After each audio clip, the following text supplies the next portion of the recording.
విల్డేడ్ మన తదనంతరం మన ప్రాపర్టీ మీద కావచ్చు, లేక ఇతరత్ర మన savings account, FD accounts, bank సంబంధించినటువంటి డీటెయిల్స్, అంతేకాకుండా గోల్డ్ ఇట్లాంటి వివరాలన్నింటినీ కూడా మనం విల్ డాక్యుమెంట్లో పొందుపరచుకోవచ్చు.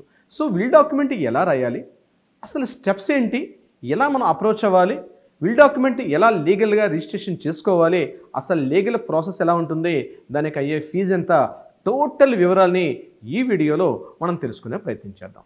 విల్ డాక్యుమెంట్ మీకు సంబంధించినటువంటి మీ ప్రాపర్టీస్ని మీ తదనంతరం మీకు ఇష్టమైనటువంటి వ్యక్తులు లేదా మీ వారసులకు ఎలా అందజేయాలన్నది ఇది తప్పనిసరిగా ఒక రిజిస్టర్డ్ విల్ డీడ్గా చేసుకుంటే చాలా ఉత్తమం అని చాలా సందర్భాల్లో మనం చెప్పుకోవడం కూడా జరిగింది.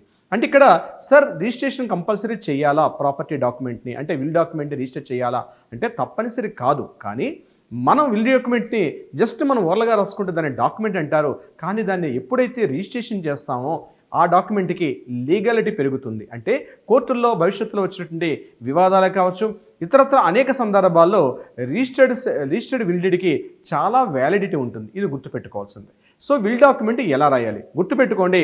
ప్రధానం చాలా మోస్ట్ ఇంపార్టెంట్ నేను చెప్తున్నాను. విల్ డాక్యుమెంట్ రాసుకునేటప్పుడు మీరు డాక్యుమెంట్ రైటర్ మీద మాత్రం ఎట్టి పరిస్థితుల్లో డిపెండ్ కావద్దు.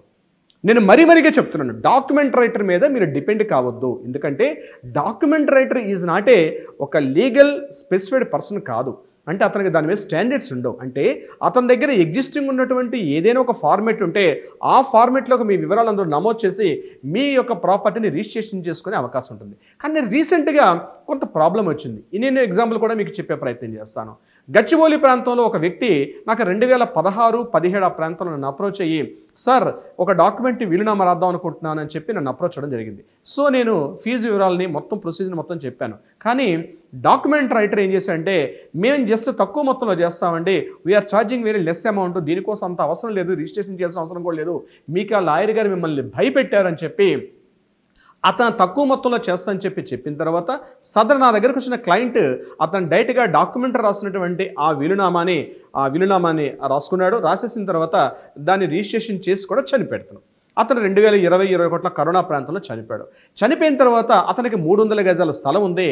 ఆ 300 గజాల స్థలాన్ని తన 2 కుమారులకు కూడా ఇవ్వడం జరిగింది. ఇక్కడ ప్రాబ్లం రైజ్ అయింది. అతను ఏం చేశాడు, that property belongs to my 2 Sons అని చెప్పి మెన్షన్ చేయడం జరిగింది.